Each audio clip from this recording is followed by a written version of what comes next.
أعوذ بالله من الشيطان الرجيم. بسم الله الرحمن الرحيم.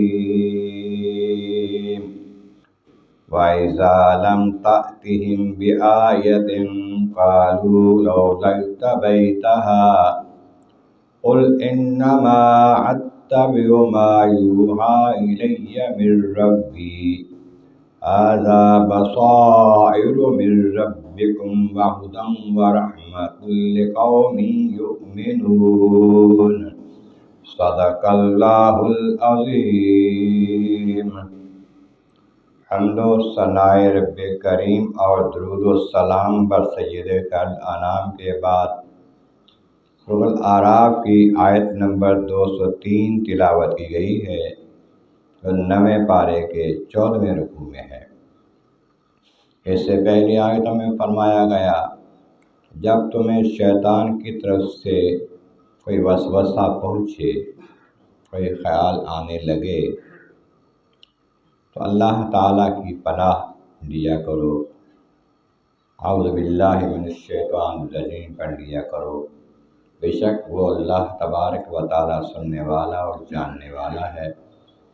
جو تمہیں وسوسہ دینے کی کوشش کرتا ہے اس کو بھی، اس کے معاملات کو بھی جانتا ہے، اس پر اختیار بھی رکھتا ہے، اور تمہارے دل کی باتوں کو بھی جانتا ہے۔ بے شک وہ لوگ جو متقی ہیں، پرہیزگار ہیں، تقوی والے ہیں، جب انہیں شیطان کی طرف سے کوئی خیال پہنچتا ہے تو اللہ کی یاد کرتے ہیں، ذکر میں مشغول ہو جاتے ہیں، اور ان کی آنکھیں کھل جاتی ہیں، بچ جاتے ہیں، اللہ تعالیٰ انہیں بچا لیتا ہے۔ اور جو شیطان کے بھائی ہیں، شیطان کے پیچھے چلنے والے، انہیں وہ کھینچتا ہے اور کھینچ کے آخر کار جہنم میں لے جاتا ہے۔ اس میں کوئی کمی نہیں کرتا، وہ بھی اس کے ساتھی بھی۔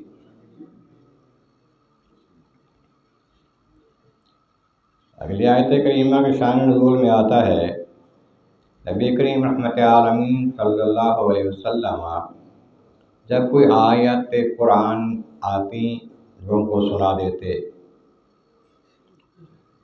جب کبھی کوئی موقع بنتا، کفار مطالبہ کرتے، حضور اپنے محبوب پروردگار کے حکم سے معجزہ دکھا دیتے، جیسے چاند کو توڑ کے دکھا دیا۔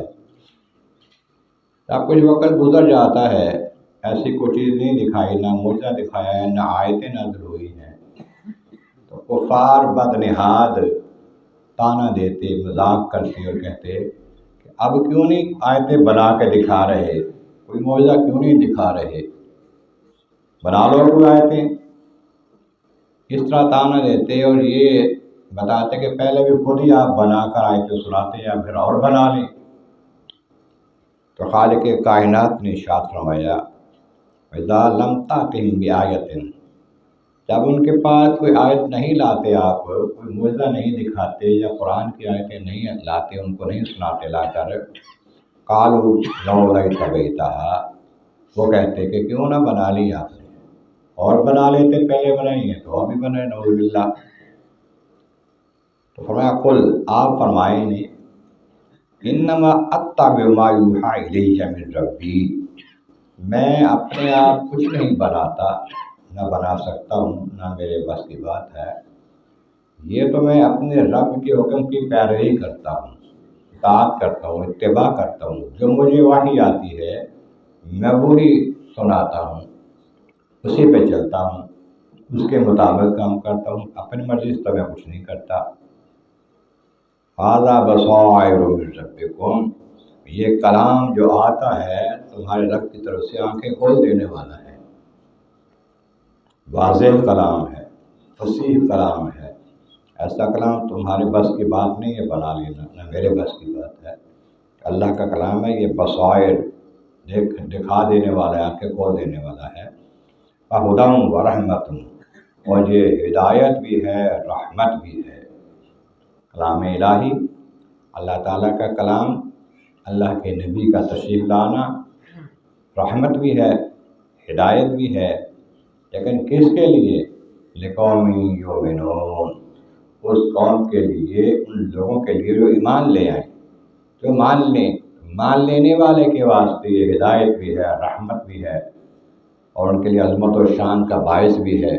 جو نہیں مانتے، منکر ہیں، ان کے لیے یہ رحمت نہیں بنتی۔ ویسے تو ساری کائنات کے لیے حضور رحمت ہیں، لیکن خاص رحمت جو ہے وہ ان کے جو ایمان لے آتے ہیں۔ اس طرح جیسا کہ بارش ہوتی ہے، سارے علاقے پر بارش برس گئی، لیکن جو زمین زرخیز تھی اس کو خاص فائدہ ہوا، اس سے بارش کے سبب سے فصلیں ہوگی، پھول پھل پیدا ہوئے، رونق آ گئی، زندگی بہار آ گئی۔ لیکن جو پتھریلی زمین ہے یا جو شور زمین ہے، اس کو تو فائدہ نہیں ہوتا اتنا بارش سے۔ ایسے جو ایمان لانے والے ہیں، ان کو پورا فائدہ ملتا ہے ان رحمتوں اور برکتوں سے، قرآن پاک کی آیتوں سے۔ ایمان نہیں لاتے وہ محروم رہتے ہیں۔ اللہ تبارک و تعالیٰ کی بارگاہ عالیہ میں عرض مولا کریم، محبوب کریم کا صدقہ قرآن کریم کا فہم اور اعمال صالح نصیب فرما۔ وآخر دعوانا الحمد للہ رب العالمین۔